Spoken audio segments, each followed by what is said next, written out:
Hello guys, welcome to the channel and here is our non-spoiler review of the movie Parashakti starring Sivakarthikeyan, Sri Leela, Atharva, Ravi Mohan, written and directed by Sudha Kongaru. So రివ్యూలోకి వెళ్ళే ముందు ఒక చిన్న disclaimer, ఇది వచ్చేసి Telugu Parashakti review కాదు, Tamil Parashakti review.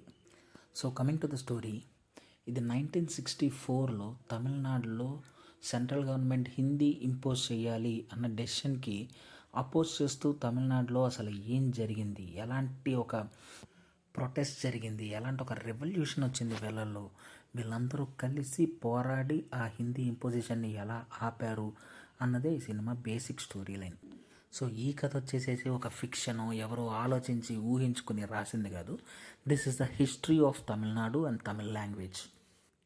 So as far as I'm concern, నాకు ఈ సినిమా చాలా చాలా బాగా నచ్చింది. ట్రైలర్ నుంచే నాకు ఈ సినిమా మీద మంచి ఎక్స్పెక్టేషన్స్ ఉన్నాయి. And this film definitely crossed my expectations. And definitely the whole credit goes to Sudha Kongaru garu.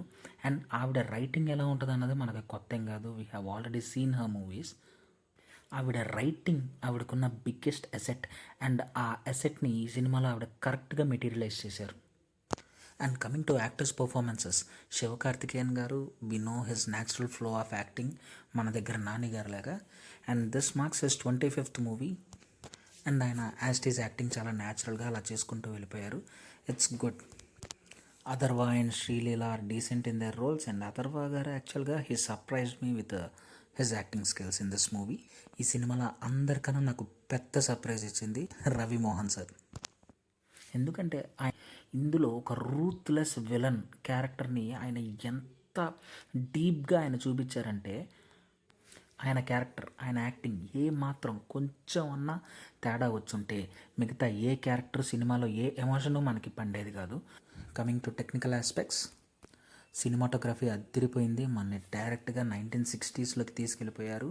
And 1960sలో Tamil Nadu, rural areas of Tamil Nadu ఇలానే ఉండేదా అన్నంత న్యాచురల్గా మన వరల్డ్లోకి తీసుకెళ్ళిపోయారు. And GV Prakash music is awesome. చాలా సీన్స్ అండ్ బీజిఎంతో ఎలివేట్ చేశారు. Coming back to writer director Sudha Kongaru, నేను ఇందాక చెప్పినట్టే ఆవిడ రైటింగ్ ఆవిడ బిగ్గెస్ట్ అసెట్. నువ్వు 1000 కోట్లు పెట్టన్న సినిమాది నీ కథలో కంటెంట్, నీ రైటింగ్లో దమ్ము లేకపోతే అది దేనికి పనికిరాదు. దానికి ఎగ్జాంపుల్ ఇప్పుడు మనం ఆల్రెడీ థియేటర్స్లో చూస్తున్నాం. ఈ సినిమాని ఆవిడ ఎంత క్రిస్ప్గా హ్యాండిల్ చేశారంటే, కొంచెం అటు ఇటు జరిగినా సరే ఇది ఒక డిఎంకే ప్రాపగండా మూవీ అయిపోయేదానికి ఛాన్సెస్ ఉన్నాయి. So that's the review guys. And కుదిరితే మీకు తమిళ అర్థమైతే కనుక పక్కన ఎక్కడన్నా థియేటర్లో తమిళ్లో ఆడుతుంటే వెళ్ళి చూడండి. So that's all. మళ్ళీ నెక్స్ట్ వీడియోలో కలుద్దాం. Thank you. Until then signing off. By.